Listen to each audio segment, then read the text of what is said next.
of the draw hits a pair of aces at the point. Penny Hardaway is now the focus of Orlando's attack, and many are the ways he can beat you. Equally effective from within the paint and beyond the arc, he is unwavering in his determination to rise above the competition. His recent magic tricks have placed Orlando back into the deck in the Eastern playoff shuffle. Out west, Gary Payton has long been seen as a jack of all trades. Last year's most valuable defensive player also directs the flow of the Sonics' high-powered offense. Like his East Coast counterpart, he is most difficult to defend if and when you can find him on the court. A rematch between cross-country jokers to see who will have the last laugh.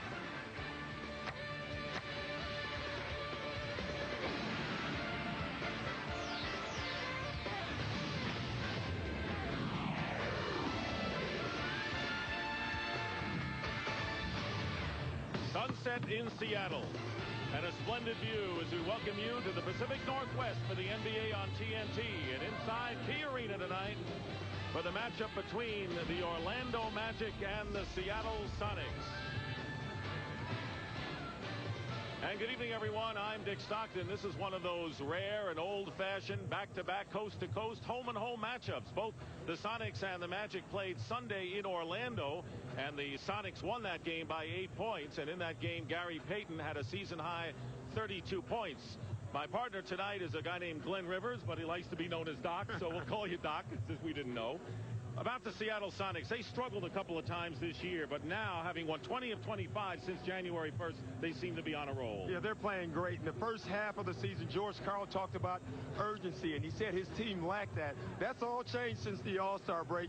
They're playing great. They're playing defense as well as anyone in the NBA right now. Nate McMillan has returned, and he's given them leadership.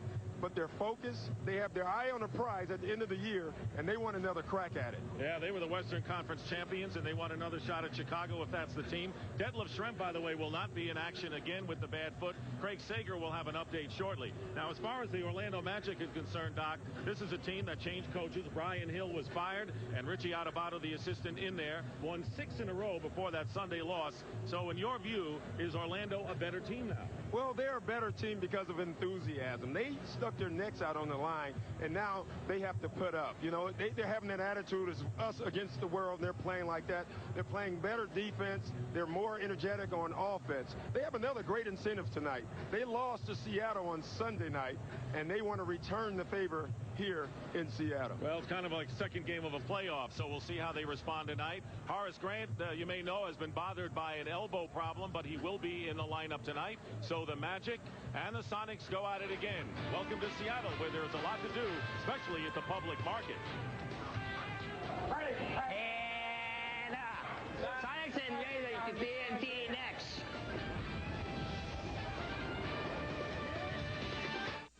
And Scott up front for Orlando. For the Seattle Sonics, Hersey Hawkins and Gary Payton at guard. Sean Kemp, Jim McIlvaine, and Larry Stewart up front. And for more on the Detlef Schrempf story, here's Craig Sager. Well, Dick, as we know, Detlef Schrempf is on the injured list with what has been diagnosed as a partially torn tendon in his left leg. However, the injury could be more serious than first indicated. We have learned that tonight after the game, Schrempf will meet with a foot specialist. The meeting was to have taken place earlier today. However, the podiatrist, who asked to work with Schrempf only if his name remained anonymous, had to perform emergency surgery. We've had an MRI, we've had x-rays, meetings with team doctors and trainers, but apparently the feeling is that a second opinion is needed. Dick? All right, Craig, and of course any long-term loss of Detlef Schrempf is going to be a serious matter. He is the third leading scorer, second in rebounding and assists, and the third weapon after Payton and Kemp on this team, Doc. Yeah, if they lose him, they lose a lot. They not only lose the obvious numbers, but he can score in so many ways. He can score from out. He can score off the dribble. He can score on a post. He can guard a 3. He can guard a 4. It's a huge loss. If they lose him, they're going to have to find someone else to take the slack up. Gary Payton said the last time I saw this team play, it would have to be him, and it would have to be Sean Kemp. Those are the two that have to take up the slack where Schrempf lost right now. Richie Adubato, who replaced Brian Hill and had the interim part removed. He is the head coach, but only until the end of the season. So Richie Adubato has something to prove in the Orlando Magic performance. And George Karl leading the way for the Seattle Sonics. A lot more pleased with the overall attitude. He says the feel is better with this team now than it was earlier in the year. Yeah, watching and talking to him today, my impression is that he loves this team right now. And we have to stress the right now part with George Karl, because he's day to day. It could go at any time. Yes, he can. But he's got a solid team at 41-16, no question about it. Half a game behind Utah for the overall best record in the Western Conference. Detlef Schrempf, of course, here on the sideline. And a tough loss. A very tough man to defend around the key, Detlef Schrempf. Orlando coming in at 30-26. They are a game and a half behind Cleveland in the battle for 7th spot in the East. But only 2.5 ahead of Indiana, so there's a battle royal going on in the East while Seattle is trying to chase Utah. So there's the history, and the Sonics have won 7 out of 8 here at Seattle. 109-101 was the score on Sunday in the game won by the Sonics, snapping the 6-game winning streak of Orlando. So we're set to go. The officials tonight: Jess Kersey, Don Baden, and former NBA player Leon Wood, who played with the Sixers and the Bullets and was also a member of the 1984 U.S. Olympic team. And the tip is controlled by the Seattle Sonics.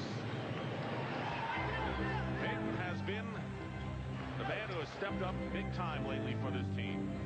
He's been really great. He's doing everything for this team. He's shooting threes, he's passing the ball, he's playing defense. Kemp tries to go up against 3 men and couldn't handle it.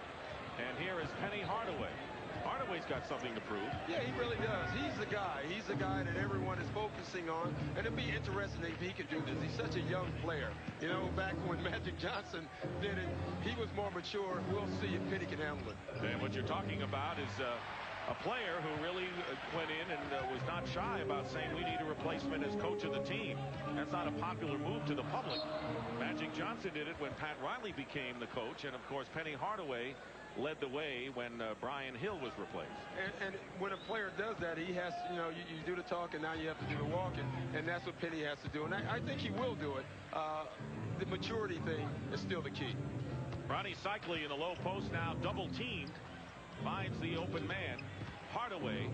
This is a very tough team to run your offense against, Seattle, as they get to you in a hurry. They really set the tone. And here is Payton pushing it up court, and Gary Payton misses, and Horace Grant with a hard rebound against Kemp. And here come the Magic at the other end. Penny Hardaway gets it in low to Anderson, rejected by McElvain. Hardaway with the jumper, and the rebound by Cycli. And now Dennis Scott says, let's take our time. Still no score. The Magic 0 for 4 to start the game. Cycli has it blocked by Stewart, and McElvain out of bounds. And it's still Orlando's ball with 14 on the clock. And when teams play back-to-back games, you see a higher level of intensity. And whenever you watch the Sonics play, you watch double teaming, and you're going to watch Jim McElvain down low blocking shots. 10th in the NBA in shot blocking. The former Washington Bullet defending against Ronnie Cycli with 2 on the shot clock, and he throws the ball away. On the turnover, 3-on-3, looping pass to Stewart, and Stewart loses it out of bounds. And that's one of the things that Stewart can do. Didn't do it very well on that one, but George Karl says one of the things he likes about Stewart is he can really finish on a break. 0 for 7, the shooting in the early going, and the Sonics have turned it over 3 times already. A little more than 2 minutes gone by in the first quarter. Anderson was doubled, Grant wide open. And it's tipped up and in, and Ronnie Cycli will get credit for the basket, and the first basket of the game after 7 misses. And that's one of the changes what we just saw that the Magic are doing. They're trying to post up more guys than just Penny. Kemp with a second chance inside. McElvain fights his way in, blocked by Ronnie Cycli. So we're having some tough inside play in the early moments. We're having some tough defense. The Magic thought that they got soft in the last game against Seattle. They want to make a point of defense. Just take a look at Ronnie Cycler here in McIlvain going at it. I don't know if you call that a tip. You call that, I got my hand on the ball and it went in the basket. It still counts. There's the center matchup, and the Magic turn it over, so now the Sonics trailing 2-0. A wild shot by Kemp. He's off the mark early. And here is Hardaway. Seattle 0 for 5. So we've had more than 3 minutes gone by and only 2 points scored in the game. 1 for 12 total shot. Here's Nick Anderson from downtown. So Anderson is now the leading three-point shooter for Orlando, and they're up 5-0. Here's Stewart from the corner. Larry Stewart averaging just over 3 a game, making his 4th start. Well, obviously he can shoot the three-point corner well, which we didn't know. At least I didn't know, Dick. I didn't think he was a good three-point shooter. Well, the jury's still out. Making one doesn't mean you got it down. Here is Grant out to Scott. Payton does a good job staying with Hardaway, and it's stuffed through by Ronnie Cycler. So his second effort off the offensive board, and it's now a 7-3 Orlando lead. George Karl was really worried going into this game about rebounding. He said the Magic, that's the one area they did beat them in, is on the board, and they're doing it right now. They're killing the Sonics right now on the offensive boards. Well, despite being out-rebounded by a wide margin on Sunday, they won the game. Stewart with another jumper, so Larry Stewart is hot. He is in his 5th year out of Coppin State and a well-traveled player. Orlando has 4 offensive rebounds already, so they're making their mark on the glass against Seattle. Good feed to Grant from Nick Anderson, but a block by McIlvain, his second. Payton all the way. Stewart for the rebound. And Larry Stewart is 3 for 3, and we're tied at 7. Larry Stewart is keeping them in this game right now, and the Sonics are beating the Magic back, and that's one of the areas of concern. The Magic are not a great transition defensive team. Stewart has scored all 7 Seattle points. An unlikely source for that. Cycler working his way in his foul. So it's been Cycler on one end for the Magic and Larry Stewart for the Sonics, and the foul is on McIlvain. Transition D is a problem for the Magic. And watch here. You can see they're trying to get back here, and Gary Payton makes it all the way to the basket. By him getting to the basket allows Larry Stewart to follow up and make the shot. Ronnie Cycler on the free throw line, a 72% free throw shooter. He's coming off a 17-point, 14 rebound game against Seattle Sunday. He's having a great year. He obviously is not Shaq, but he's putting up some nice numbers for this team, much needed numbers in the center spot. Ronnie Cycler, who of course played his first 6 years with the Miami Heat, traded in the Golden State, was acquired from the Warriors right before the season started, hits both free throws, and the Magic lead by 2. Unusual that Payton and Kemp have not scored yet. Stewart the only one to get into the column for the Sonics. 5 minutes gone by. The Magic lead by 2. Yeah, but if the game's 5 minutes gone by and they're only down by 2, without Payton and Kemp scoring, the Sonics have to be happy. So the Sonics turn it over for a 4th time. That's cost them in this first quarter. Scott tries to pass it to Hardaway, but a kick ball and a new 24-second clock and a timeout called by Seattle. It's been all Stewart. Larry Stewart with 1 from downtown and 7 points on perfect shooting from the field. High 20 in the second half, and his 3-point basket with 1:08 left gave the Sonics a 6-point lead en route to their 109-101 win. Then the teams made the cross-country trip for tonight's game and racked up some serious miles in the process. In fact, this is the longest back-to-back distance of the year, over 2,500 miles. You know, you look at these 2 back-to-back games, and players love these, Dick. They love the back-to-back games because you get to see a team, you make adjustments. Now, Richie, he doesn't have to make any adjustments. All he has to do is say, guys, go play, because he knows his guy's going to have the emotion. George Karl, on the other hand, has to try to get his team to match that emotion. When you lose, you have the advantage coming into the next night, except for they're playing in Seattle. And of course, he's going to have to make some sort of an adjustment with Gary Payton, maybe rotate some more people on him after that 32-point effort. Here is Hardaway, who's guarded by Payton. Hardaway hasn't scored yet either, so Payton's done his job. 11 on the shot clock, and a double in the corner, and a foul committed by McIlvain, his second. And that's the rap on McIlvain is he gets in foul trouble. He's an aggressive player, but George Karl can keep him in because he understands that he has a lot of weapons on that bench. Last year, when they had Irvin Johnson, they got the same kind of ability. They want to get the shot blocker. Kemp on the interception on the turnover. And firing from the corner is Hersey Hawkins. Hersey Hawkins, who's averaging nearly 12 and a half a game and always a deadly three-point shooter, ties this game at 9. That was a two-point basket. And once again, transition deep. Here's Nick Anderson. Grant trying to set a screen for him, but Larry Stewart follows and fights through it. McIlvain cycling, trying to maybe pick up a third one with him. Goes up and under, misses the shot, and McIlvain gets the rebound. They're letting them play right now. There's a lot of banging going on. The refs understand that this is a game also. Kemp guarded by Horace Grant. Strong to the hoop, and Shawn Kemp, who had been struggling about 10 days ago, makes his first basket of the game. He's 1 for 3, and the Sonics lead for the first time tonight, 11-9. And without Shrimp, he has to pick up his game. He has to be the other guy besides Gary Payton. Nick Anderson on a drive, missing. And here is Kemp. Hawkins. Hersey Hawkins, who hit from the left corner for 2, now connects from 3. And all of a sudden, the Sonics have a 5-point lead with 5 minutes to go. Seattle on a 7-0 run. And Seattle's getting into their offense before Orlando can set their defense. They're beating them back, and they're putting a lot of pressure on Orlando's defense right now. And that's one of the big problems that Orlando has. The foot speed getting back. They're so big. You know, it's one thing to be big.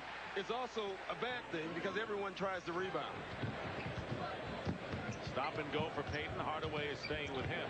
And Horace Grant in there. Payton lost control of the ball, turns it over. And Seattle's going to get it back. Here's the loop to Stewart. Stewart lays it in. 9 points for Larry Stewart. He's got 9 of Seattle's 16 points. And Orlando's going to get a timeout here, and they need one. 20-second timeout. And let's see if they make it a full. It is a 20-second timeout, apparently called by Richie Adubato. Larry Stewart 4 for 4 from the field and a 7-point lead. And now they've made it a full timeout, which is why they're sitting down. This is the new Plymouth Breeze. You take shots you don't want to take. They make you rush into shots. They make you play hurried basketball. They give you shots that you don't want to take, but they're wide open, so you end up taking them. They force you into things that you really don't want to do. And then they turn the ball over like this, and then they get points off of it. They are a swarming defense. They take you out of your offense. They get steals, and they convert. And that's why this team is so good. The funny thing is the Magic players know this, and every team that plays the Sonics know this. They know that you're going to get a lot of open shots, and instead of taking those shots, you should drive the ball. But it's so tempting when you're standing behind the 3 and you're wide open. You want to take that shot. They have been red hot since going 0 for 5 to start the game. Sonics started the year at 14-3.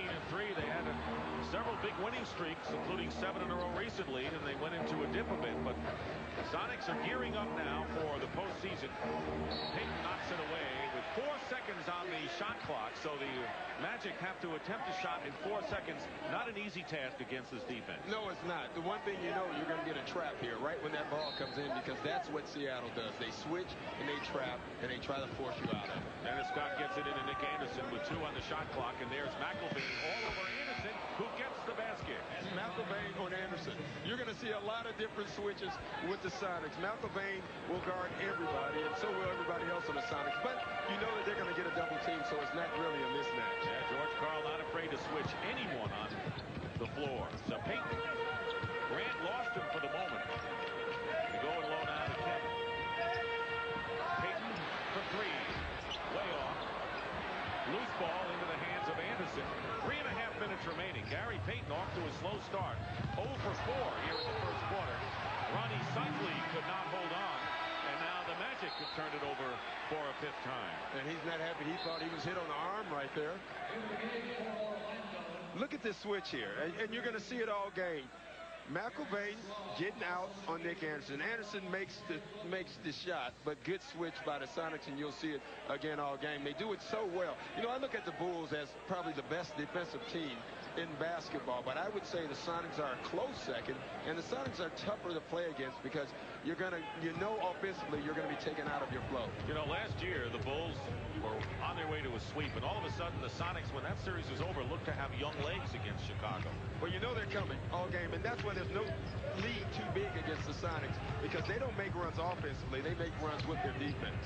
Gerald Wilkins is into the game for the Orlando Magic along with Derek Strong, so they've gone to their bench. And here is Wilkins, the veteran who's done so well this year, gets his own rebound.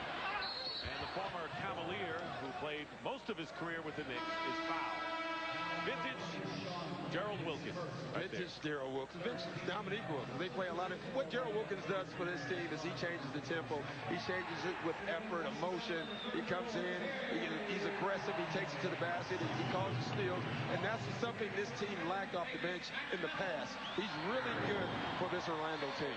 Kemp committing the foul, and Gerald Wilkins, who has averaged nearly 11 points off the bench. Sonics going to their bench as well.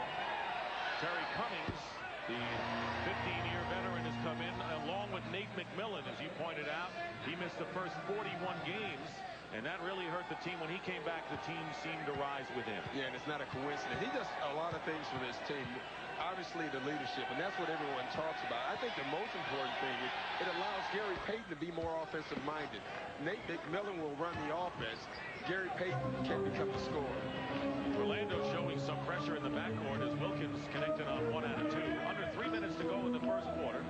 16-12, the Sonics lead. They were up by 7. Here is Nate McMillan. Pass to Payton off his hands, out of bounds, and now they say it was last touched by the Magic. That's a tough call.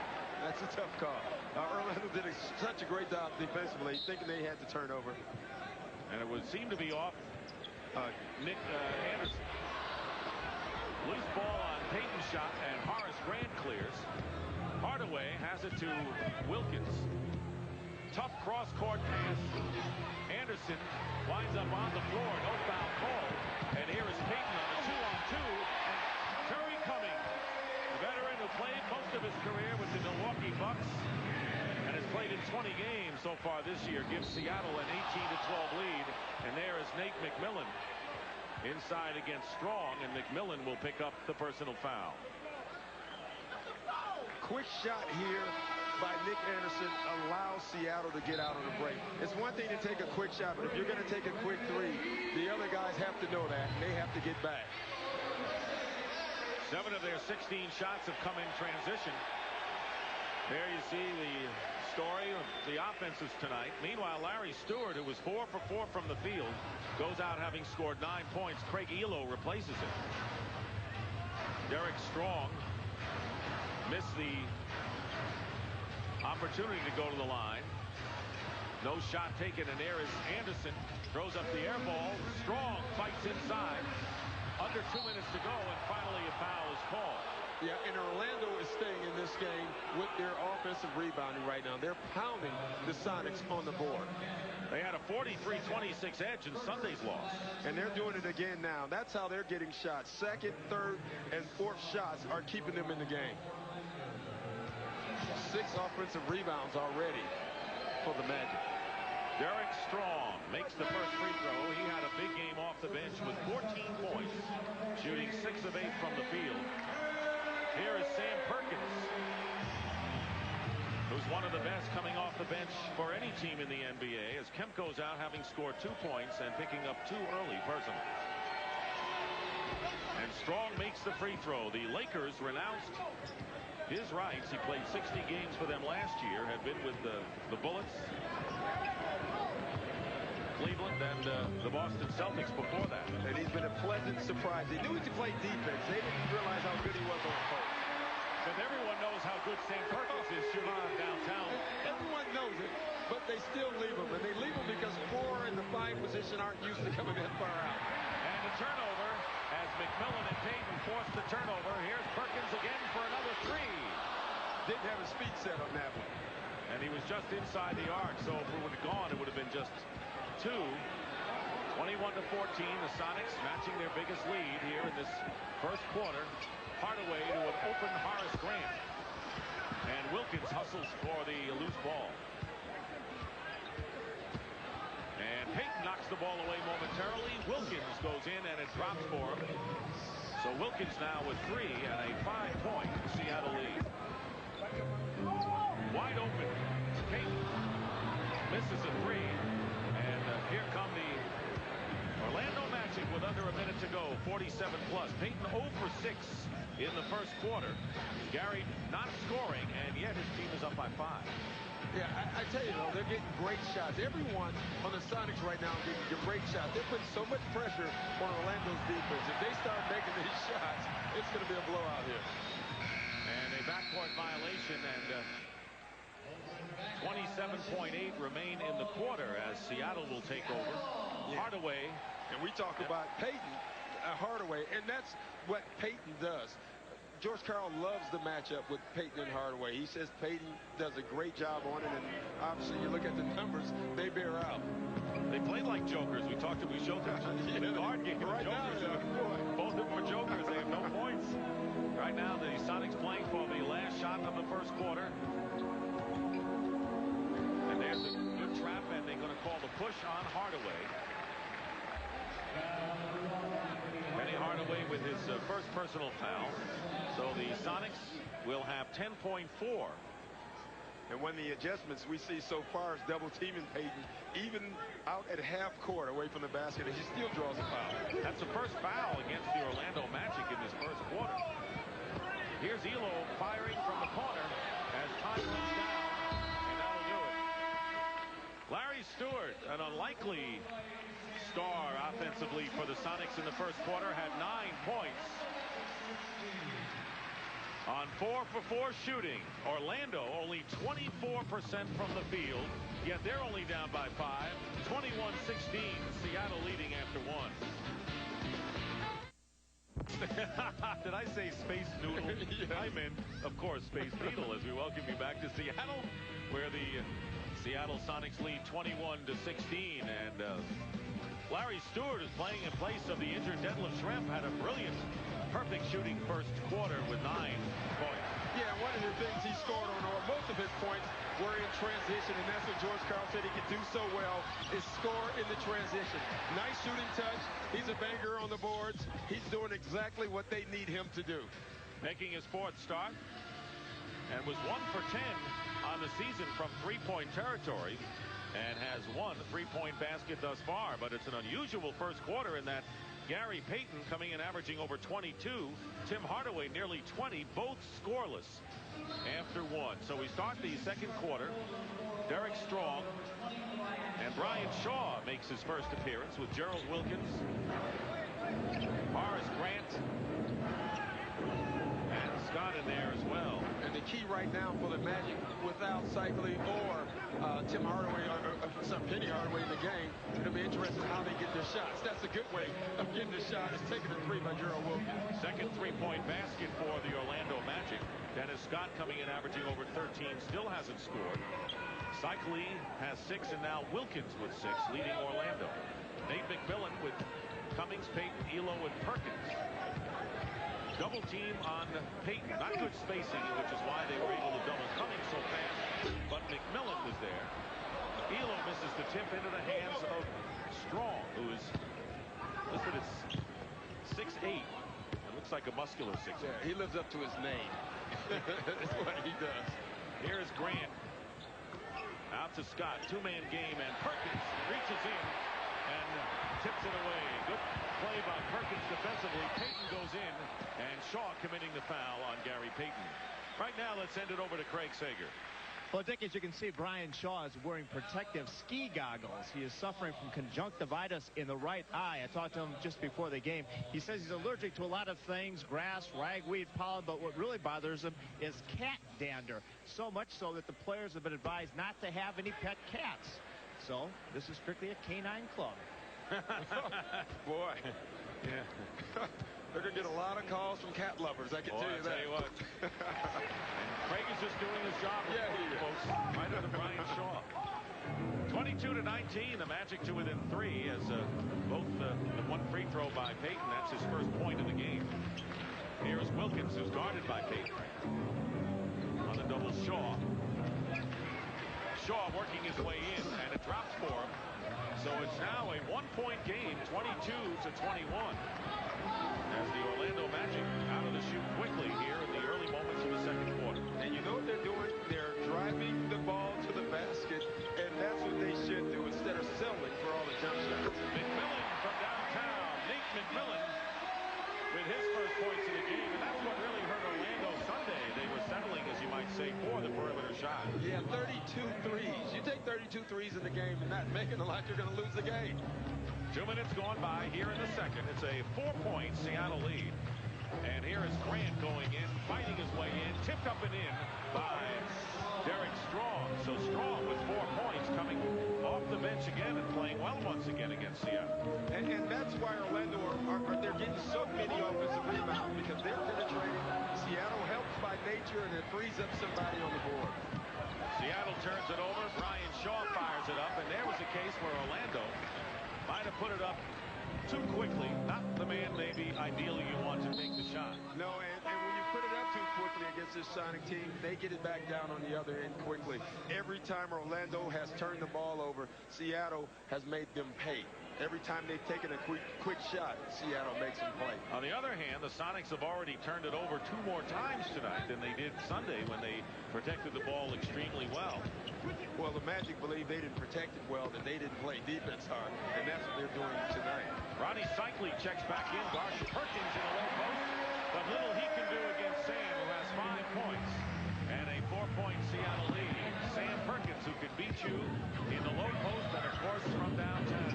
Well, you look at his height, it says 6'10", but when you factor in arms, he's about 7'5". I mean, you look at this guy, he can do a lot of things, and everyone talks about his three-point shooting, but he's a great post player because of those long arms. When he swings into that hook, he transforms himself into about 7'4". It's still amazing, Doc, to think that the University of North Carolina once had James Worthy, Michael Jordan, and Sam Perkins on the same team. Yeah. That is a coach's nightmare if you're coaching against that team. Ronnie Cycli on the tip. Cycli, with a lot of second chances, making the most of them, has 8 points, and the lead is 2. Orlando already has crashed the boards for 10 offensive rebounds, and a foul before the pass. It'll be against Brian Shaw. Hersey Hawkins has come in for Seattle, replacing Gary Payton. Payton goes out having scored 1. Look at that big edge on the offensive glass. Yeah, and that's what the Magic have to do. They understand that the Sonics are going to call steals, so they must get steals by getting offensive rebounds. McMillan going into Perkins again, posting up against Ronnie Cycli, and the foul. Perkins must feel he can do well against Ronnie, and another foul inside. Well, I think what they can feel right now is there's no help.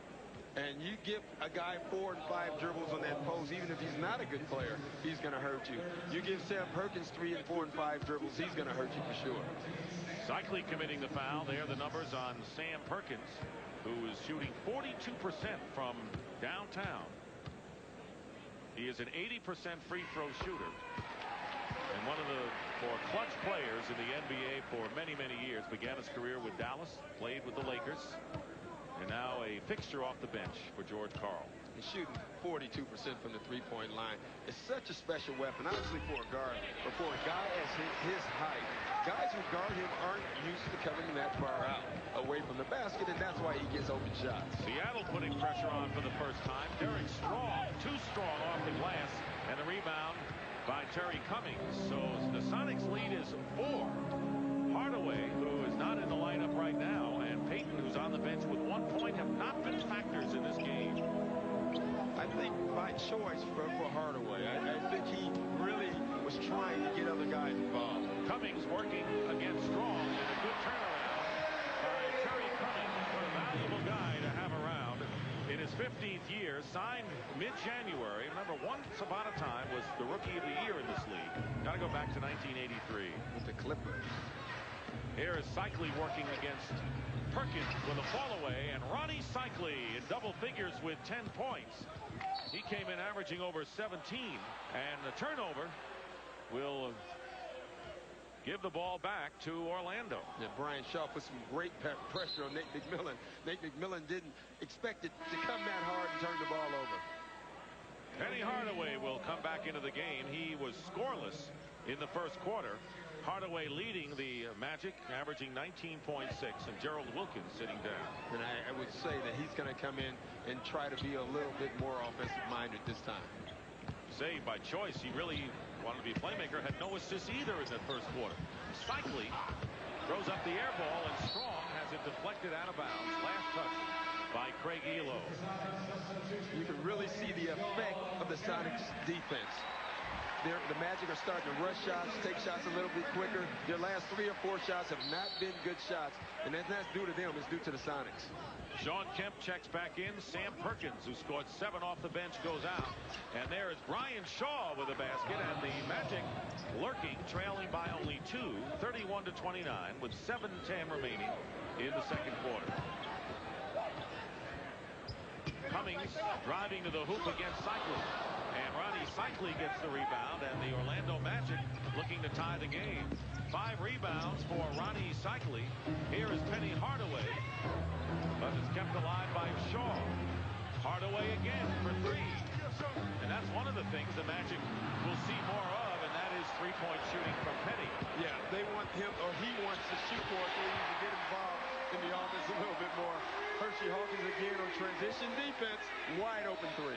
His second of the night, and a 5-point lead for the Sonics. Ehlo is guarding Shaw now. 7 on the shot clock. And Brian Shaw, who's showing he can do it off the dribble now with 6 points. Wilkins, Shaw, and Strong have 16 points. Orlando getting good production off the bench tonight. And Shaw is to the Magic what Nate McMillan is to the Sonics. He provides leadership, and he also allows, when he's in, he allows Penny Hardaway to be a scorer.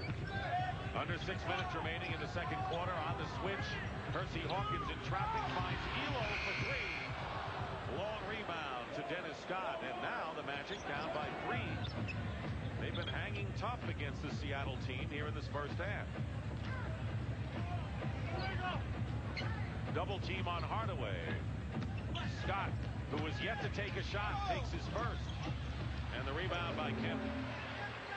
You can see them making a concerted effort to drive the basketball. Ehlo too far under, and it's followed in by Hersey Hawkins.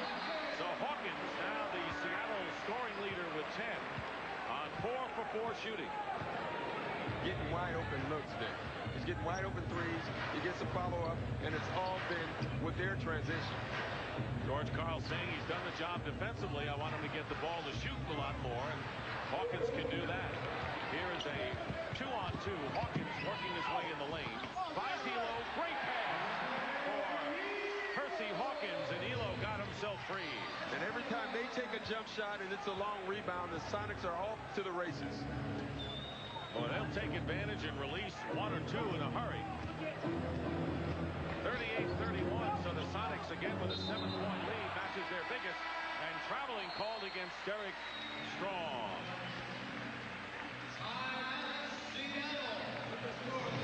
Just watching the transition defense and a great pass by Hersey Hawkins.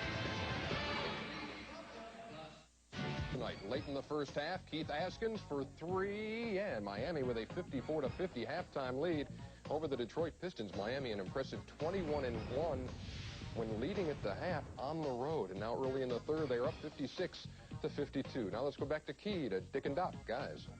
All right, Ernie, thank you very much. And here's a look at the Eastern Conference, where Miami trails Detroit by a half a game, but keep in mind that the winner of the Atlantic Division will move into the second slot behind the Chicago Bulls. Very important. You want to avoid being in number 4 position, because second round you'd have to play the Bulls. Yeah, you get the Bulls last. Let's go to Craig.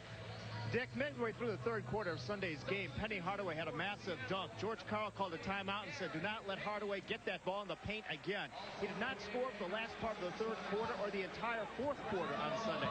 So the scoring drought by Hardaway actually now extends over 3 full quarters against the Sonics defense. All right, Craig, thank you very much.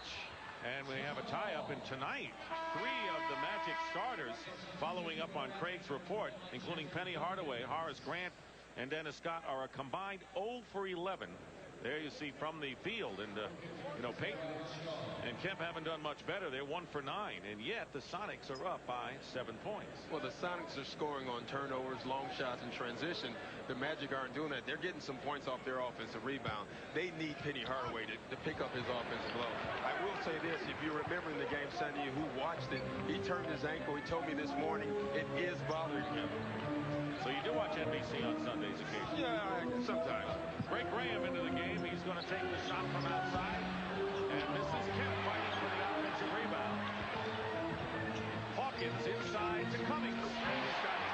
Boy, Terry Cummings looks like back in 1983 the way he's active out there. Spry at 6 points thus far, and a 9-point lead for Seattle. That's their biggest lead of the game. Losing the ball inside. And a foul as Horace Grant winds up on the floor. Hardaway lost it, and Grant cleaned up.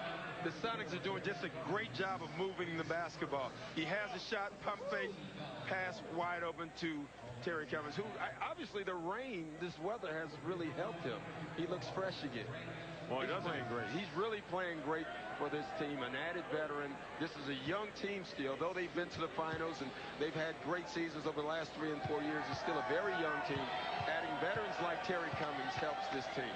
Inside the NBA follows us tonight on TNT. The Bulls are at home against San Antonio tomorrow on TBS, and the Rockets and the Spurs next Tuesday. Wondering when Charles Barkley and Clyde Drexler should be getting back soon for the Rockets as they make their push. Grant makes both free throws, and the lead is 7 for Seattle.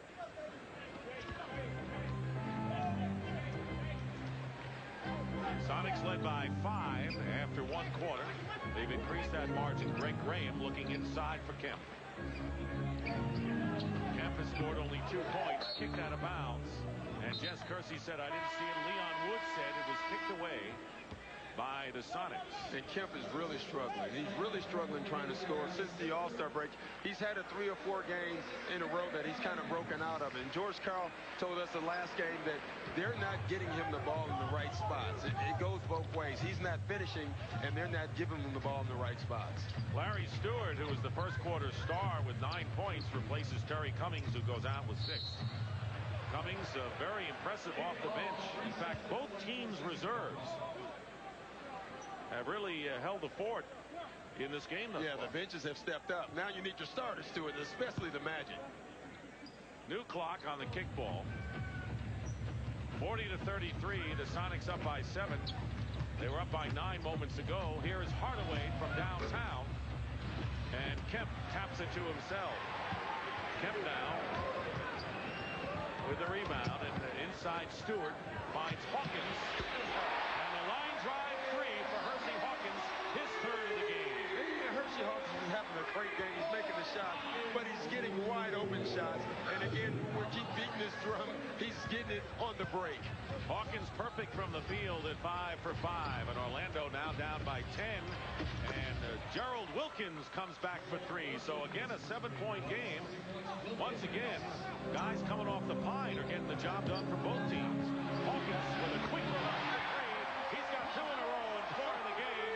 And Hersey can do no wrong. Same thing every time. They push it out, they go down low, the entire team trapped, and they leave Hersey Hawkins wide open behind the 3. 16 for Hawkins, who came in averaging nearly 12 and a half. So he has had a sensational first half.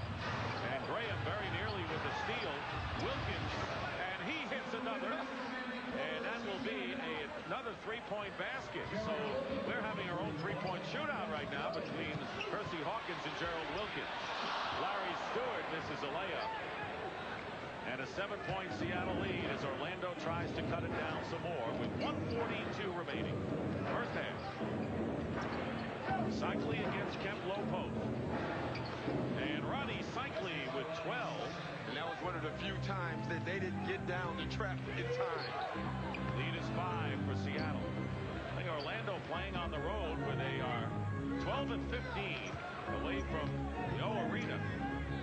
Hanging in there against the Sonics. Here's Hawkins.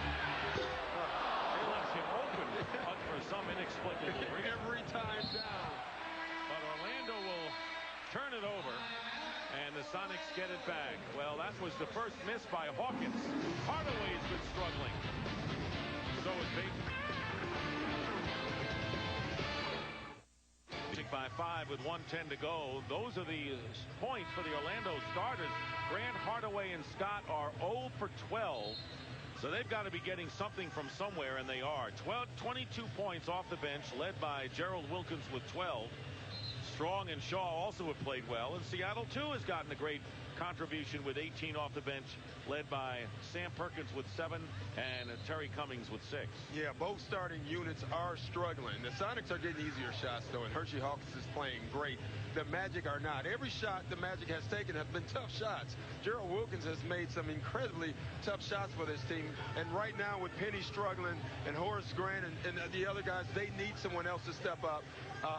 Gerald Wilkins has done that. The Sonics, they're winning. They don't need anyone to step up. So you're down, you're up by 5 points. Gary Payton's not scoring. Kemp not scoring. The Sonics have to feel great, and they're at home. Kemp and Payton combined 3 points in the game. But as you point out, they're up by 5. Low post is Payton. And the rebound by Ronnie Cycli. Under a minute to go in the first half. The Magic down by 5. That was their deficit after 1. Payton still is not connected tonight. 0 for 7 from the field. 1 from the free throw line. Hardaway working against Kemp. Interesting matchup there. And there is Gerald Wilkins. Misses the 3 into the hands of Graham. 3-on-2 break for Seattle, and Larry Stewart drives in. And Payton on the other side. Under a half a minute now remaining in the first half. Graham finds Payton. Quick release. And he's still struggling from the field. And Kemp out of bounds. Last touch by Ronnie Cycli. Want to remind you, coming up on the Nike halftime report, Ernie and Cheryl are in our Atlanta studio. Scores and highlights and a look at the race for 7, 8, 9 in the East. Hersey Hawkins. Great backdoor cut by Hersey Hawkins. Put him to sleep completely. 19.3 seconds remaining in the half. 48-41. Hawkins has 18 points, and it'll be Nick Anderson inbounding to Hardaway. Orlando wants to take the last shot here. The Sonics will double team at some point, and they'll try to take them out of it. Grant setting a screen, and a foul committed by Hawkins.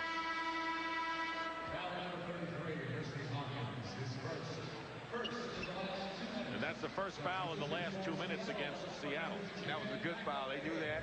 They made the Magic run some time, run some clock, and then they committed the foul. Kemp out, McIlvaine in for defensive purposes. Here is Hardaway finding an open Nick Anderson, whose shot is short. Trying to release early with Payton, but not enough time on the clock. Ronnie Cycli kept Orlando in it with 12 points, but Hersey Hawkins had 13 of his 18 points in the second quarter, and at halftime the Sonics lead the Magic 48-41.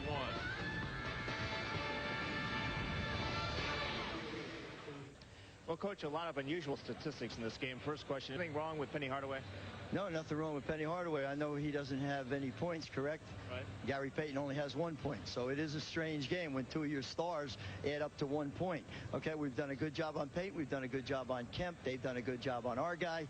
The main thing right now is the transition defense. We have to get back. We're doing a great job in the half-court game. When you give them 48 points, you're doing a pretty good job, except that we got to stop the easy baskets and transition. And they're hurting us on the offensive boards. Great job. You answered all of our questions. Let's go back to Dick and Doc. All right, and there you see Hardaway 0 for 6 and only 1 assist. Dennis Scott in 18 minutes took only 1 shot. Payton, he has nothing to brag about. 0 for 8 and 1 point, and Kemp has 2 points so far in the game. And they're the guys that have been doing the job. And Hawkins, 18, Stewart 9. Here was Penny Hardaway when he saw the stat sheet, shaking his head, Doc. He was looking at it thinking, that can't be right. First of all, I hate guys looking at stat sheets at halftime. I would never allow that. But you look at the first half, 10-0 in fast break points in favor of the Sonics. But even a bigger thing is 15-4 in assists, which says that they're running and getting baskets in transition, and the Magic are playing a half-court game, and they want to run. How's this for weird stats? Shawn Kemp has as many assists as the entire Orlando team. Well, I think if you told George Karl that, he'd say, bingo, we're going to win the game tonight. And there is Kemp, who is 1 for 3 from the field. So it has been an odd game as far as who's done the job. And there you see the transition story versus the half-court set. Cycli and Wilkins each with 12, leading the Magic, and Hawkins 18 points, including 4 from downtown. Stewart had 9 all in the first quarter. So we're underway in the second half. Penny Hardaway with Dennis Scott, Nick Anderson, Horace Grant, and Ronnie Cycli for the Orlando Magic. And Dennis Scott misses the first shot. So he's now 0 for 2 from the field of the And you know, every guy who didn't score in that first half knows it. And they're going to come out in the beginning of the second half and try to establish themselves. And obviously Hershey Hawkins wants to just keep going what happened in the first half. Hawkins and Payton in the backcourt with Larry Stewart, Shawn Kemp, and Jim McElvain up front. Foul is called against Dennis Scott. That's his first foul.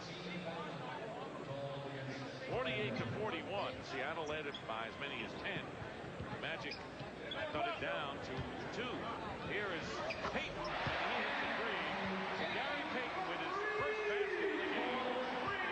The Seattle fans breathe a little sigh of relief, and maybe they're expecting a flurry from number 20 here. Yeah, they would love to have that. One of the things we haven't seen from Payton is a lot of talking.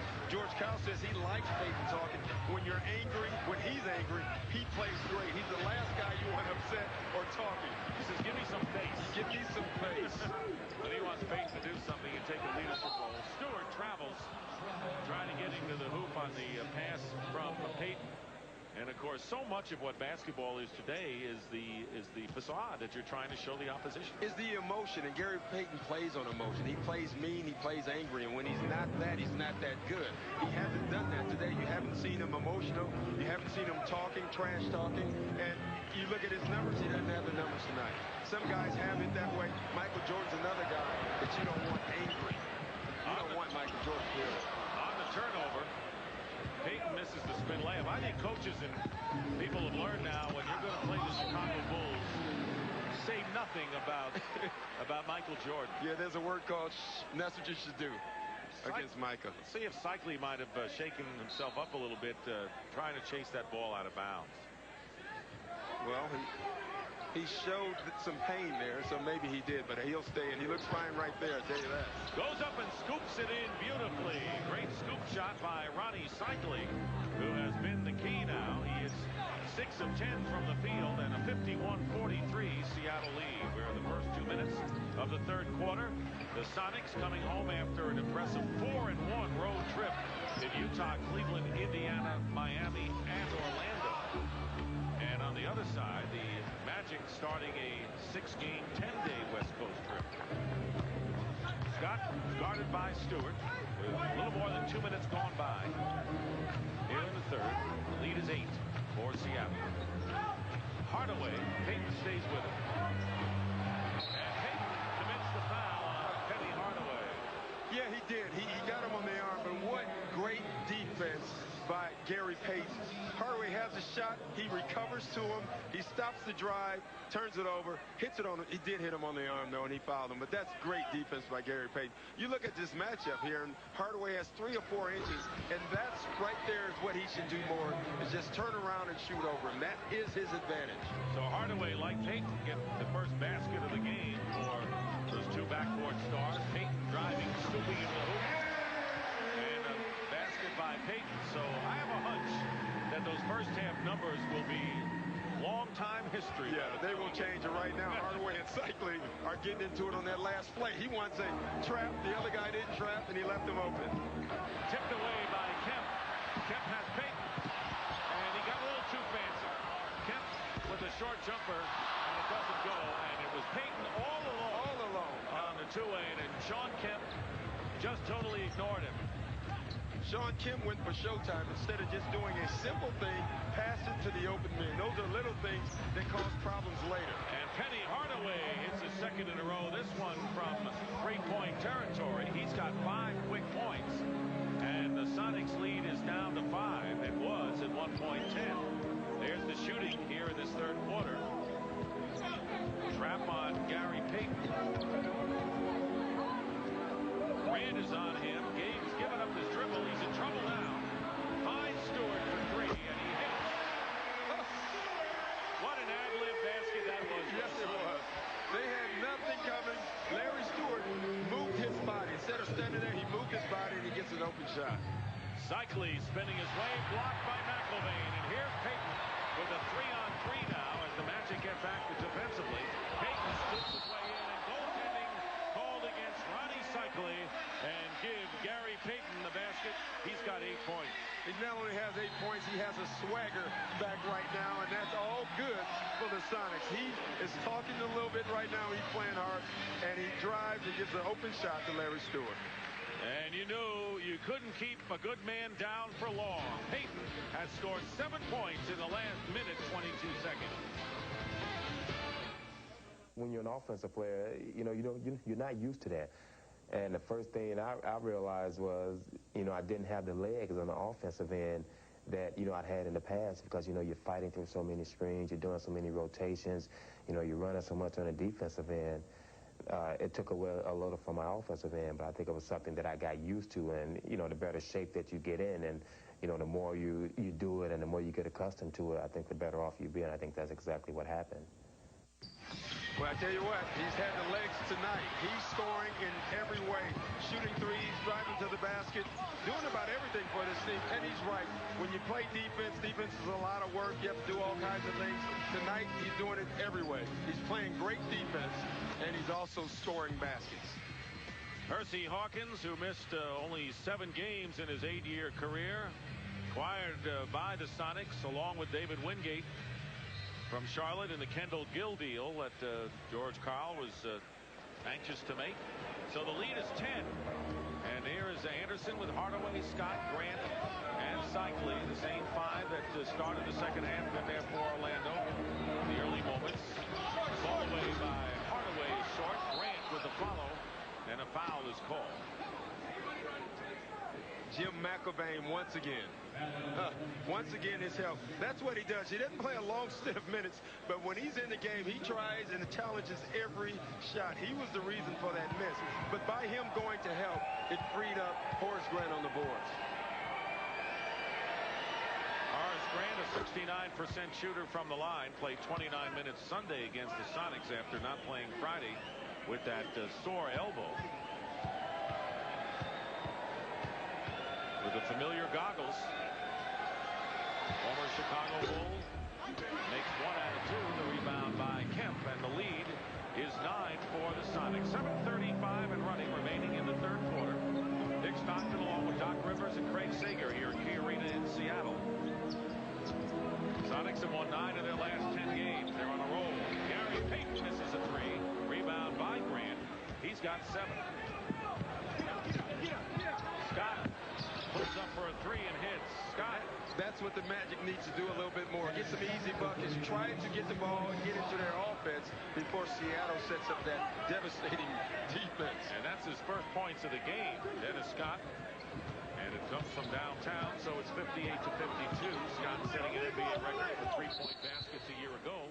Illegal defense is the call against Orlando, and that's the first call of the game. The next time it'll be a technical against Richie Adubado's group. And watching Gary Payton is amazing. He doesn't care who's guarding him.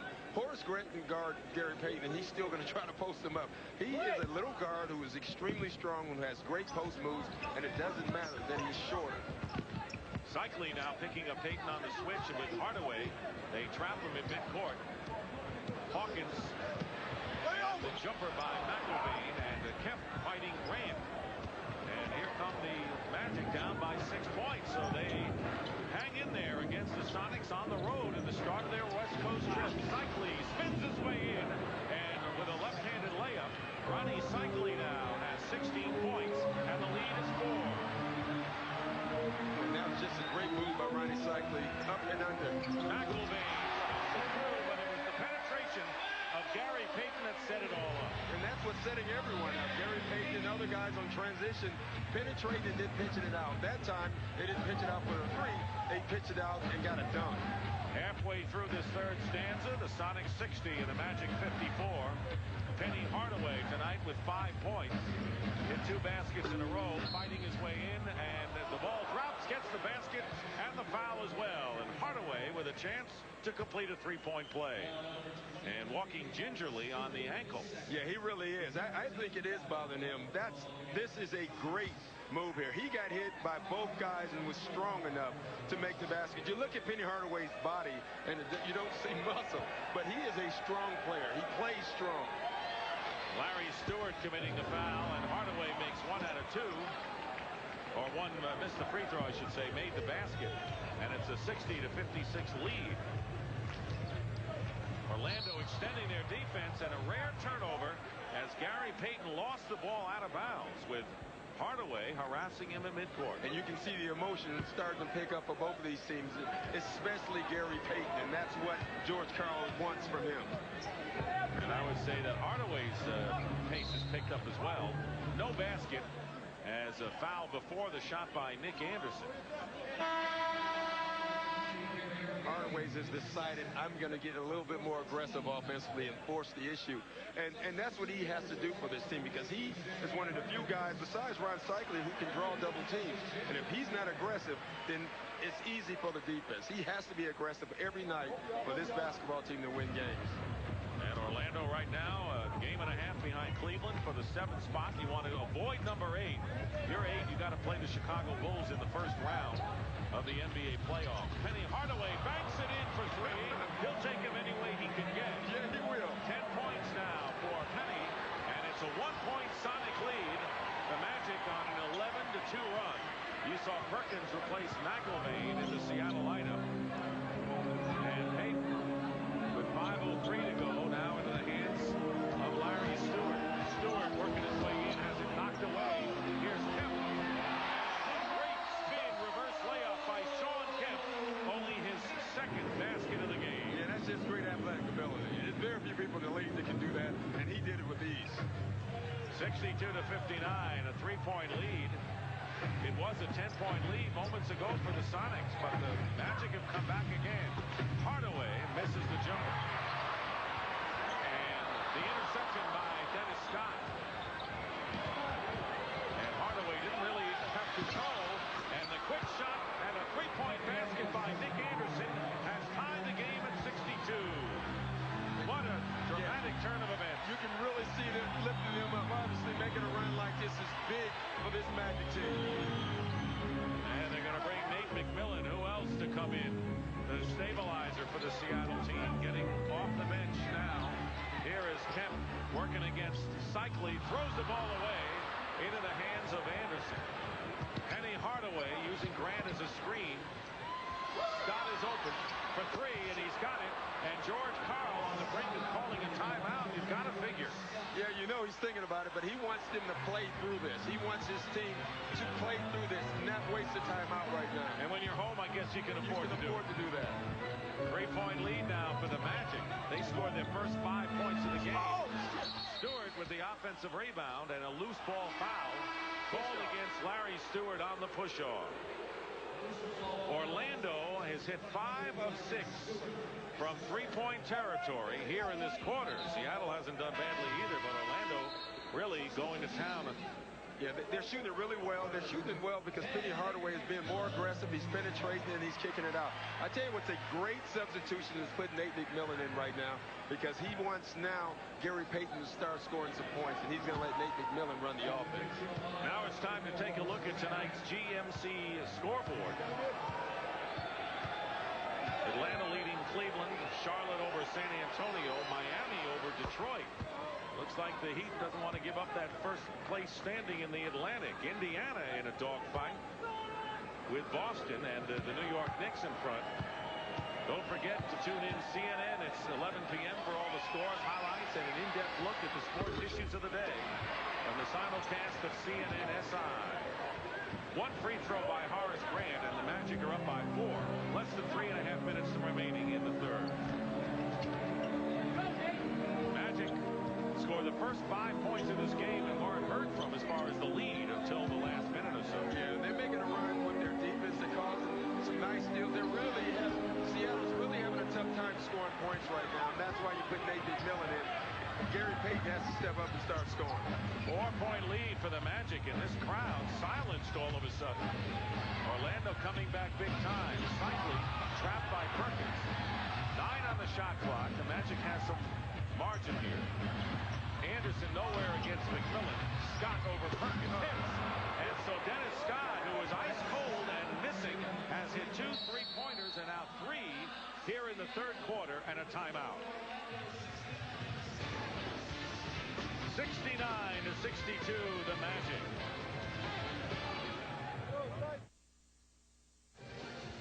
Well, the second half has been an entirely different half for this man right here, Dennis Scott. They're making a concerted effort to get on the ball. They didn't run a lot of pick and rolls in the first matchup.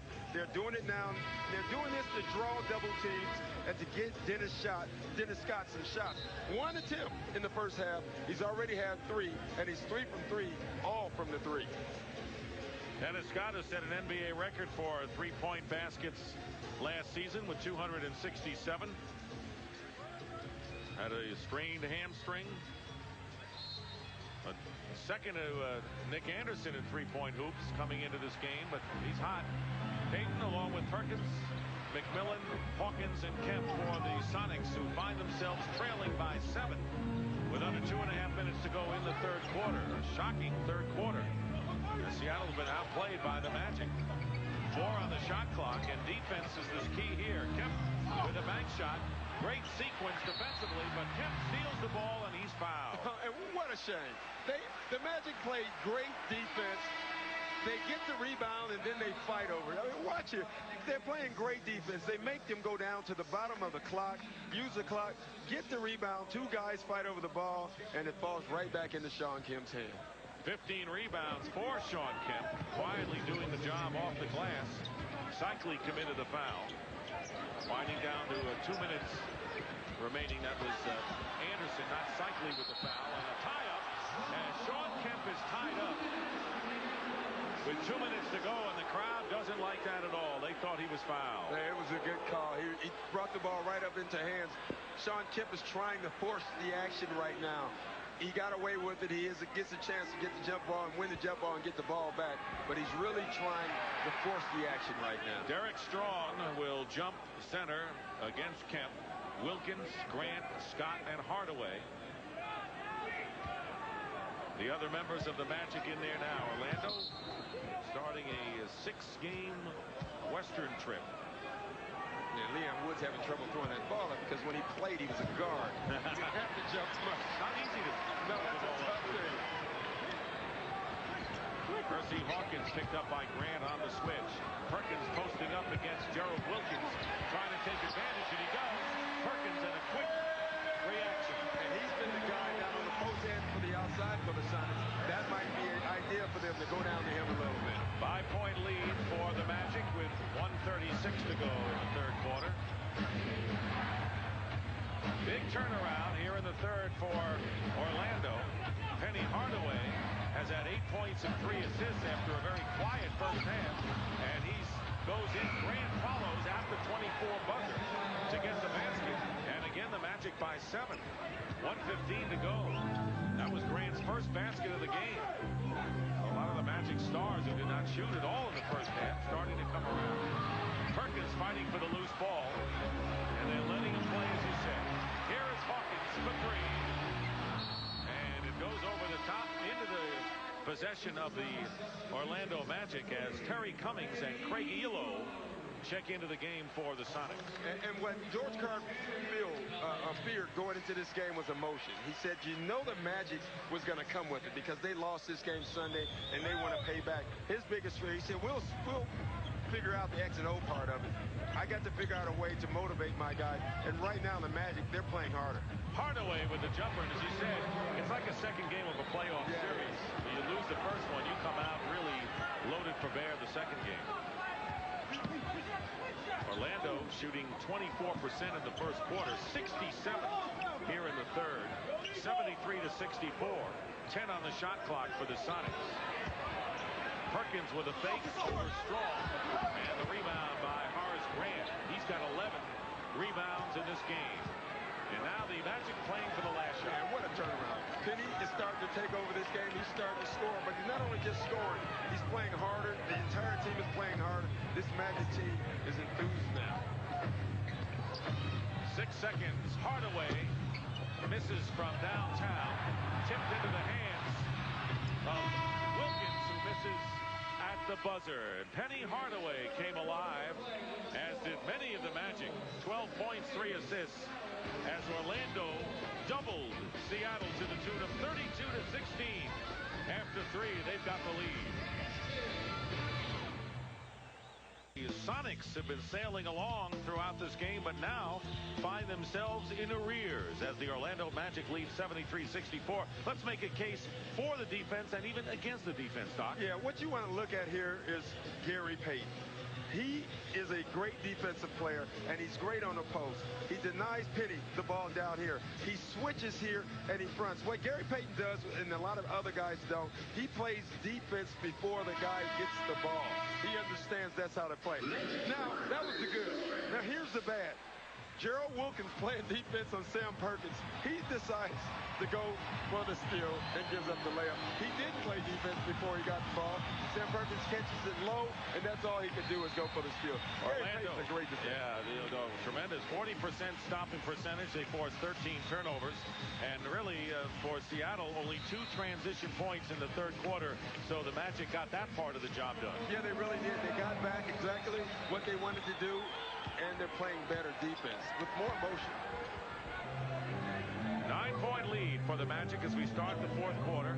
Nate McMillan and Gary Payton in the backcourt. Craig Elo, Terry Cummings, and Sam Perkins up front. And we'll have a foul. Pushing foul on Sam Perkins. Perkins with his first personal foul.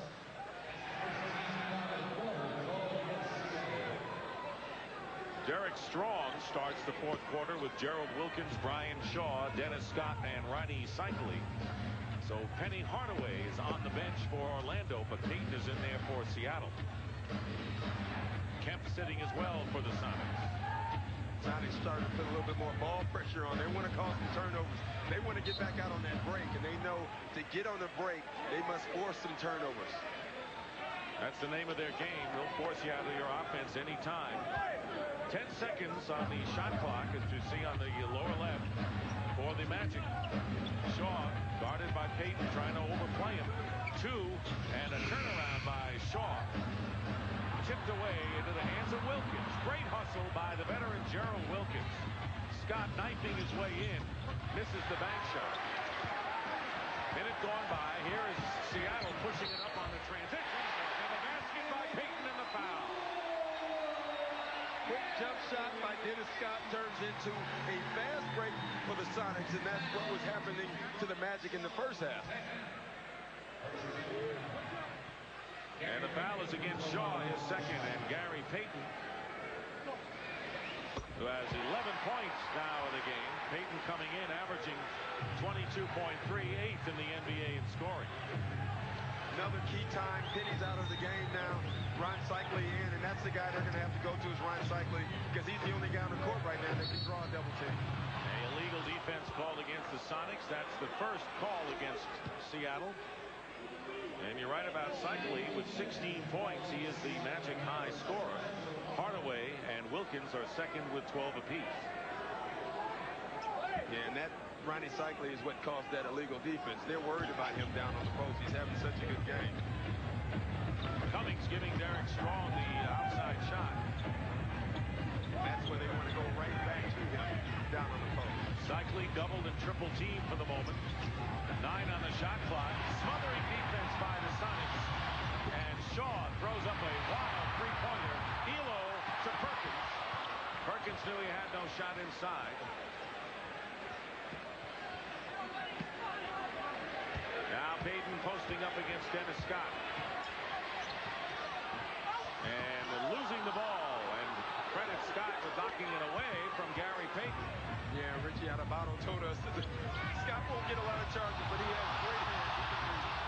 Brown figuring Scott had moved his pivot foot, missed the shot out of bounds in any event, and it's Seattle's ball. It was a creative pump fake, I will say that. Well, there's always room for innovation. Yes, it is. A little more than 2 minutes have elapsed here in the fourth quarter. The Magic leading 73-67. Orlando has yet to score here in the fourth quarter. But Seattle controls with Payton going to the hoop. He made it look easy, Connor. He made it cheating. You don't allow that. Take him down, make him shoot him on the free throw line, but don't allow him to drive. Seattle is scoring points, but they're making what we talked about earlier. They're making a defensive run right now, and that's why this team is so great. Crowd is on its feet. They appreciate the Seattle defensive effort. And Cummings banging strong, committing a foul. That's the second against Terry Cummings. I mean, just watch Gary Payton right here. He beats Shaw cleanly. Now, that's bad defense on Shaw, but it's worse on his team. Somebody has to help. Team defense is what wins basketball games. And you're right. Again, they go into Cycli. He's their main offensive threat right now with Hardaway on the bench. Wilkins stops and pops in the lane.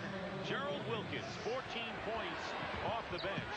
He has led the Magic in scoring by the reserves all year. And that play was called by Ron Cycli because he forced the double team. Cummings up and under against Strong, and it's up strong. Terry Cummings with 8 off the bench. 75-71, the Magic by 4. Orlando was up by as many as 9. And they need to get Penny Hardaway back in the game as soon as they can. And he's coming in on the next break. Wilkins forces this one, it seemed, but he goes in. Wilkins, his time running down. The way he's gone tonight, nothing supports. 16 for Wilkins, and Payton trying to penetrate again is fouled. And coming into the game is Penny Hardaway for the Magic. Shawn Kemp and Hersey Hawkins are coming in for the Sonics. There's Kemp, who has scored only 4 tonight, but has done a monster job off the board. And you can feel this game, Dick. You can feel the pressure picking up, the intensity picking up. This is playoff atmosphere right now with these two teams. And that usually happens when you have a game in game. Inside the NBA tonight on the TNT, right where you're watching this one, the Spurs and Bulls from the United Center on TBS tomorrow. And the Rockets and the Spurs next Tuesday at 8. All games starting at 8 o'clock. Don't miss the NBA on Turner Sports. 1 free throw.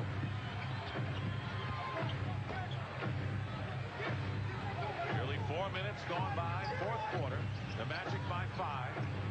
Shaw finding an opening, gets the basket and gets the foul as well. Brian Shaw with an alert move to the hoop. Yeah, alert is the key word there because he was about to pass that out for the three-point shot. And if you're watching this game, he was about to pass it out. You'll see on this drive, he sees Gerald Wilkins over there in the corner. He gets hit, and he decides to throw it up to the basket, makes the shot, now he gets a foul.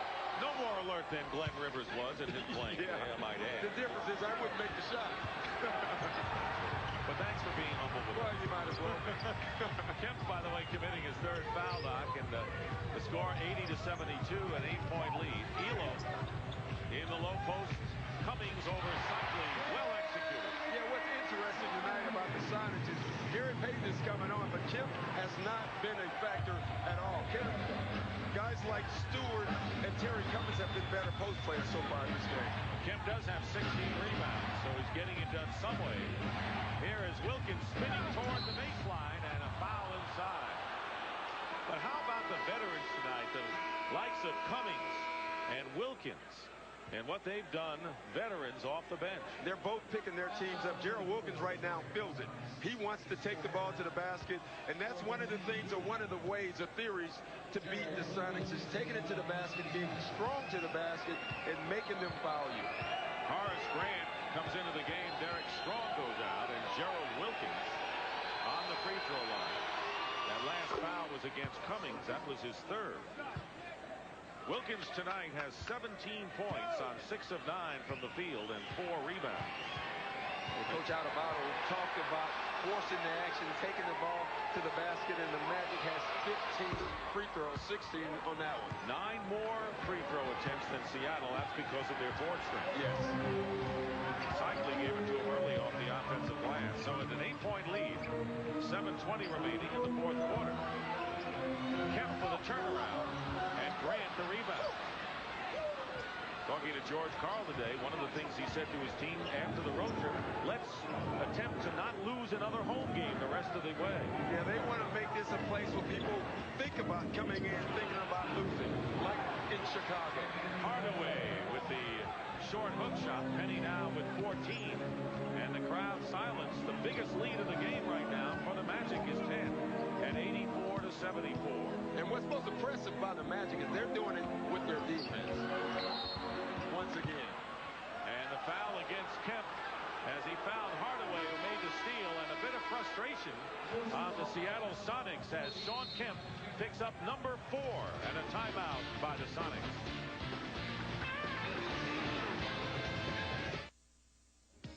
Ernie Johnson in Atlanta. Impressive win tonight for the Miami Heat, playing, of course, without Alonzo Mourning. They go to the Palace of Auburn Hills, get 28 points out of Tim Hardaway, including 4 threes. The team hit 13 of them on the night. In Miami, beats Detroit 108-99. Miami, of course, one game on the loss side ahead of the New York Knicks, who are trying to keep pace, and they struggle with the Milwaukee Bucks tonight. 2 ticks to go. The Knicks hanging on 91-86. Now let's go back to Key, guys. Ernie, that's a gutty win for the Miami Heat now, and there you see the updated standings. Miami now 25-7 on the road, and you know they're playing without Alonzo Mourning, so they'll maintain the 1.5 game lead over the New York Knicks, and a tough loss for Detroit at home. Yeah, it's a tough loss to Detroit, but the Miami Heat, you got to take your hat off to them. Without Alonzo and Dan Marley, who was a big key to their offense and defense, to go into Detroit and win is big. They will not allow excuses, or Pat Riley will not allow excuses for them not to play well. All right, here's Craig Sager. Hey, Dick, Sam Perkins has a lacerated left elbow. It was bleeding quite badly during the third quarter, so bad, in fact, that towels were used to soak up the blood, and then it was bandaged. What you do not see is, during a timeout, the player stood around with towels, and he had to change his shorts because there was so much blood on his shorts. Thanks very much, Craig. And there's Perkins, lacerated left elbow, so he's on the bench. Sonics, by the way, over the limit with more than half of the fourth quarter still remaining. Here is Kemp inside, fouled and gets the basket. Cummings with the penetration got it to Shawn Kemp, who, as you mentioned, Doc, has been invisible offensively tonight. Yeah, he's done a great job defensively and getting rebounds, but they need him offensively, especially without Detlef Schrempf. But that play was caused by Terry Cummings. Terry Cummings' penetration. He's really playing big minutes for them right now.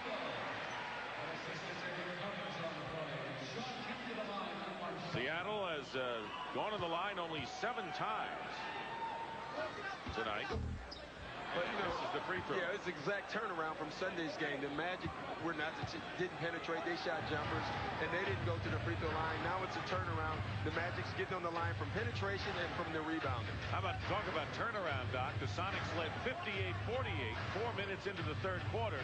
Since then, there has been a 20-point turnaround in this game. Deflected. Last touch by the Magic, so it's Seattle ball. So this game dramatically turned around in the third quarter when all of a sudden Penny Hardaway and Dennis Scott came alive for the Magic. Offensively, but more importantly defensively, they're playing like the Sonics. They made their run with their defense and not their offense. Hawkins, McMillan, and Payton. And it's Hawkins off the glass, and Wilkins gets it out to Penny Hardaway. Hardaway at guard with Wilkins, Grant, Shaw, and Cycling. 5:40 remaining in the fourth quarter. Hardaway left open for 3 and nails it.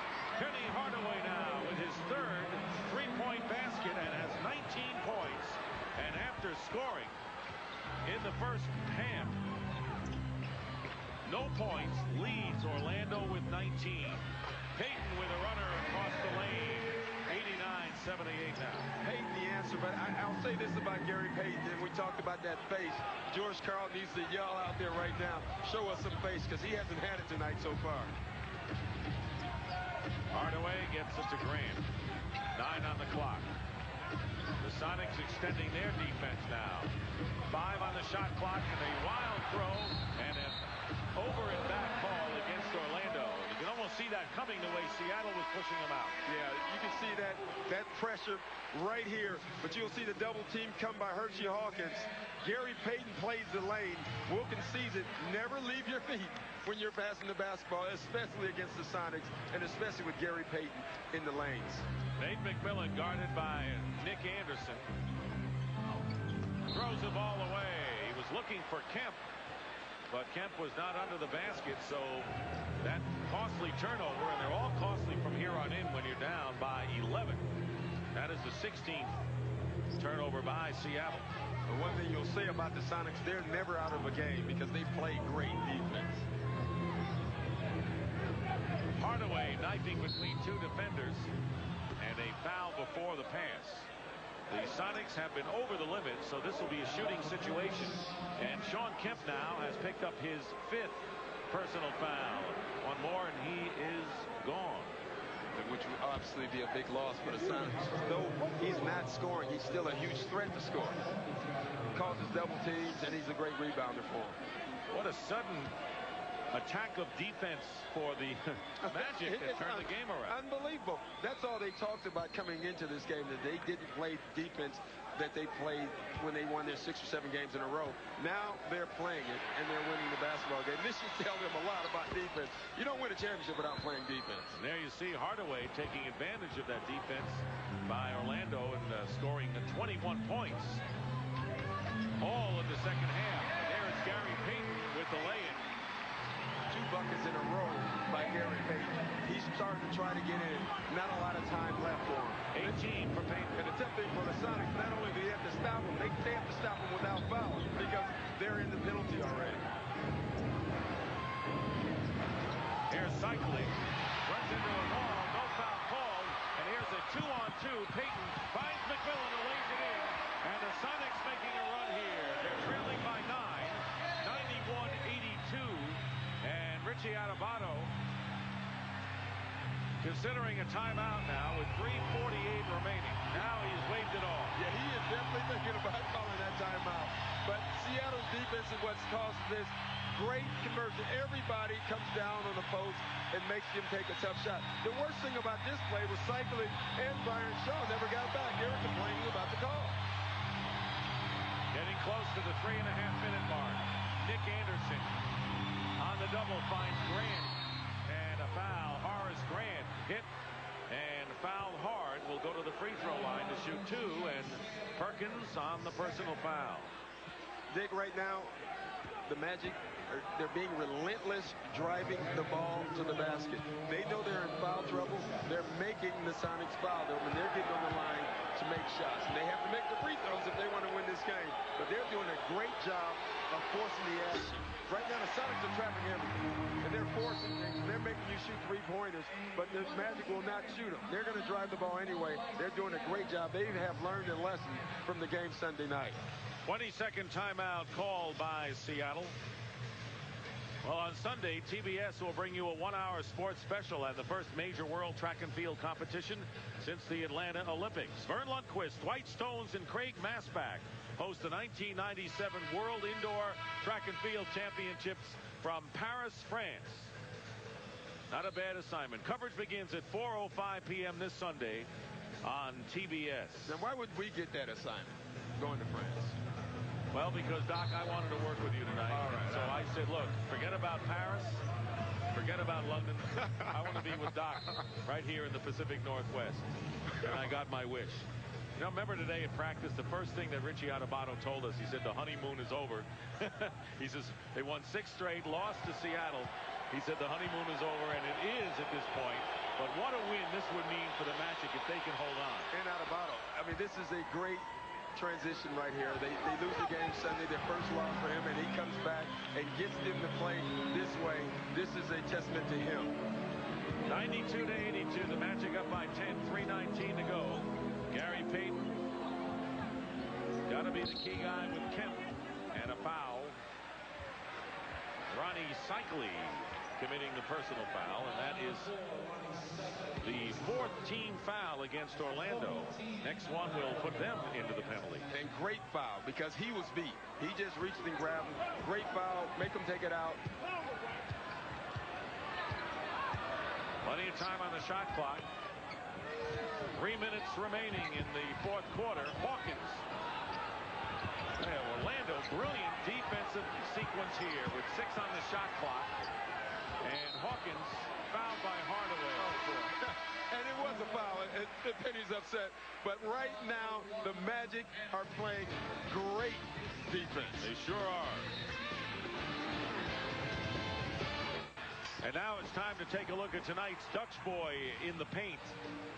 And a big rebounding edge by the Magic. They had it on Sunday as well, Doc, but this time they have the lead. And Payton and Hardaway, after slow starts, that's what they've done. Yeah, they're doing a great job defensively. They're doing a great job on the boards, and they're not turning the ball over. And that's why they're winning this game. But watch this sequence here. They're everywhere. They're rotating. They're double teaming. Horace Grant helps, gets back, helps again, gets back. Everybody's covered. Horace Grant on the other side, back. Look at that defense. They are everywhere right now. You know, you had a great comment during the commercial break. You said it's like the Magic put on the Seattle uniforms, the way they're playing defense in the second half. Yeah, I think they had cups against the Sonics wall, listening to what they were doing at halftime, and they decided to come out and do it. You're not allowed to do that, though. Oh, you can do it. You can listen in? You can definitely listen. They did. There you see the story of tonight's defenses, and Hersey Hawkins, who was 7 of 8, shooting for 18 points in the first half, still is scoreless in the second half. So you want to talk about Jekyll Hyde performances from a Hardaway and a Payton and a Scott. Hersey Hawkins has gone the other way for Seattle. Yeah, but Hawkins got his points on offense from transition. They have not been able to run like they did in the first half, so he didn't get the shot. You always have a reason for this, and that's why you're here. That's why you are Doc Rivers. 2:47 remaining in the fourth quarter, 92-83. Shaw to Anderson. Nate McMillan on him. Payton guarding Shaw. And a three-point basket by Hardaway, and a big one. Penny Hardaway has hit 4 from downtown, all in the second half. In fact, all of his 24 points have come here in the second half. And here is Payton coming back for 3. Gary Payton matching Hardaway. Triple for triple. Yeah, they are. But Penny Hardaway has stepped up his game, and the Magic is winning. Interesting, Hardaway had 17 Sunday against the Sonics. None in the fourth quarter. He has all his points tonight in the second half. 2 minutes remaining in the fourth quarter. Hardaway over Payton. Oh, boy. And Cycli with an offensive rebound. And he's feeling it. He wants that ball back. Ronnie Cycli has been the secret story to Orlando's success tonight. He really has, because he's been the other guy to make things happen. When Penny was struggling, it was Ronnie who was playing well. 8 on the shot clock. Cycli is way out there. Shaw with a big hit. So Hardaway and Shaw, the 2 guards, hit key baskets. Some of the crowd heading for the exits now as the Magic lead by 11. 97-86, under a minute and a half remaining. Here is Hawkins, foul, driving to the basket. Then good foul. He had a layup. Make him make them on the line. He missed one the last time. I'm so impressed with the Magic's defense. They are playing great defense. The Magic of old, I tell you, the Sonics would have had a chance to get back in this game because they would have been able to score points easier. Tonight, they're not doing that. The Magic will win this game because they're playing great defense. There's Hawkins, daylight kind of game. First half 18-1 in the second half. A 21-point turnaround in the last 18 minutes. Detlef Schrempf not playing tonight, of course, and we'll follow up what happens with his foot injury. He'll be examined after the game. Larry Stewart came out of the shoot fast with 9 first-quarter points. Man, it was a great sign of how they were playing in the first half. Guys like Larry Stewart, guys like Terry Cummins, Sam Perkins, Hersey Hawkins were scoring points because they were getting points off the break. In the second half, the Magic clamped down on defense, took away that break. That makes your key guys try to score off of their ability, and that's why the other guys are scoring, the other guys haven't. The lead is 10, and here is an alley-oop out to Grant, and now the Magic using up the clock. With 1:13 to go, they have 11 on the shot clock. Played a very smart second half, and a foul is called. You know, it's interesting that the Orlando Magic early in January were 6 games under 500. And prior to their loss Sunday to the Sonics at home, They were 5 over 500 for the first time this year, so they have made an incredible turnaround and could again go 5 over 500 if they win this game. Yeah, they played great. You forget before the All-Star break they had won 5 games. That's what made the Brian Hill firing so surprising. They come out of All-Star break and they did struggle, but they played so well right before the All-Star break. Orlando trying to catch Cleveland and avoid Chicago's Bulls in the first round. And looking over their shoulder at Indiana and Washington. The Bullets losing to the 76ers tonight. And that's going to be a dog race at the end. And you got to watch Indiana. Oh, they beat them. I think let me check. They won. We're going to check that score for you. And we'll have it when we come back. Marty Aronoff will give us the true Bullet scores. He never misses a Washington score.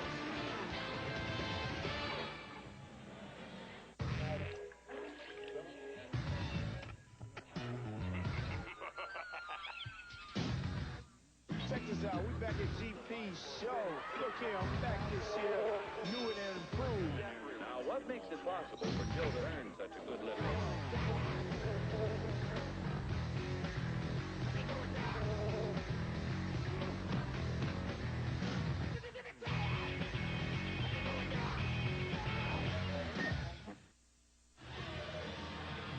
Back here in Seattle, inside the NBA. Coming up next, Spurs and Bullets tomorrow from Chicago. And the Rockets against the San Antonio Spurs next Tuesday on TNT. Tomorrow's game on TBS, all games starting at 8 o'clock. Well, the easiest job that our statistician Marty Aronoff has is to make sure I get the score right. Washington won tonight by a point over the Philadelphia 76ers, 107-106. The Indiana Pacers were victors tonight as well, and they could be coming on. I really think they are. I think they're going to get in. I think the Cleveland's, not Charlotte, the Cleveland and Orlando better watch out because they're going to be there. And I'll tell you what, you talk about Coach of the Year. I know we got a long way to go, but Dave Cowens should be opening up a trophy case. Yes, he should.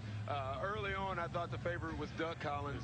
Now, Dave Cowens is my choice. He has done a tremendous job. 12-point Magic lead with 107 remaining. And the Sonics need a bunch of points in a hurry. Hawkins misses a three, and Grant gets the rebound with under a minute to go. The Orlando Magic have to feel very good about what they've achieved tonight to start a 6-game, 10-day West Coast trip against the team that has won 9 out of their last 10, the Seattle Sonics. And Penny Hardaway is fouled with 40.5 seconds, and considering how their starters started off ice cold. Yeah, I think the key to this game was Ronnie Cycli and Gerald Wilkins kept the guys close enough in striking distance, and then when they made their run, they made it not only with their offense, but I keep saying it more importantly with their defense. George Karl really feared this game because of emotion. He said that game in game, the team who loses the first game wants to come back that second night and win that game. You know, Doc, the other thing is you come back from a trip, which the Sonics did, you're always vulnerable that first game back. Yeah, the first game back from a long road trip is always tough with a home game. And people wonder why. The reason is when you come home, your wife says, honey, you didn't clean this, you have to go do this, and you start doing everything else except for concentrate on the game of basketball. And then you say, let me look at the schedule. When's our next trip? When's the next road trip? Here's McMillan. 101-87. This is going to be an Orlando win. The Magic will go 31-26. And for the second time this year, go to 5 games over the 500 mark. And with Cleveland losing tonight, Orlando making a push for that 7th spot. Seattle only a half a game behind Utah for the best record in the West. Will go under tonight, losing for only the 8th time in 30 home games. And Payton gets the layup, but that'll do it. And the Orlando Magic, with a sensational turnaround, have won. And Richie Adubato, after winning 6 in a row, after taking over for Brian Hill, losing Sunday, comes back and wins the second half of the back-to-back game. And the only win before this game here in Seattle was back in '91. And the final score, the Orlando Magic 101, the Seattle Sonics 89. And let's send it over to Craig. Well, Dick, I'm with Penny. And Penny, you were the last one out of the locker room. I asked you, hey, did you have to have your ankle retaped? I thought you were injured. Instead, you're looking at the stat sheet saying you're embarrassed. You took over the second half. What changed? Well, I just got more energy in the second half. You know, when I first came out, I felt all the injuries, you know, in that first half and really couldn't get going. So I told myself at halftime, just let it all out and came out and played a better second half. What was the difference? What did you learn from Sunday's loss to this team? Well, it was mostly our offense. When they were trapping us, we really were settling for a lot of jump shots. And today we kind of drove the ball more and also made more jump shots today, I think, from the two-point range and not as many threes. Just taking the extra fake and coming in and shooting the shorter jump shots really helped us out from the other game. You won 6 games in a row after the coaching change, but 5 were at home. How big a win is this for your organization, for your team, and for Coach Adubato? Well, this is huge because we went to Indiana doing that streak and won at Indiana, and then now here.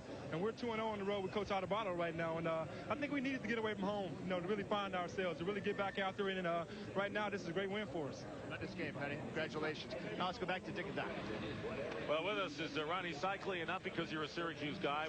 We would say that your work off the offensive glass really set the tone rebounding-wise, physical-wise for you tonight, don't you think?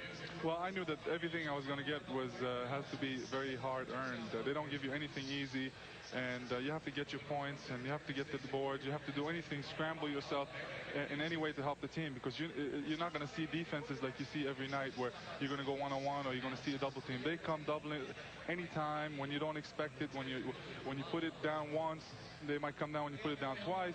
You know, it's a very tough team to play against, and this is a huge win for us on the road. You are a butt player of the game, Ronnie, with 18 points and 8 rebounds, and really did a lot of the hard, dirty work inside. But what made this team, Doc and I were talking about it, like you put on Sonic jerseys, he said, all of a sudden your defensive posture changed dramatically in the second half? They were getting, I think in the first half we broke it down. They got a lot of fast break baskets. I think they had maybe like 25 of their 47 points were fast break baskets, and we figured if we can cut down on the fast breaks, we're doing a very good job in the half court. And as soon as we cut that off, we played great defense in the half court and then just contained them to that. Doing this wins in the last 8 games, you guys have become a defensive team. You think this is something new for this team, and that's obviously what you want to continue the rest of the year. Well, we have to.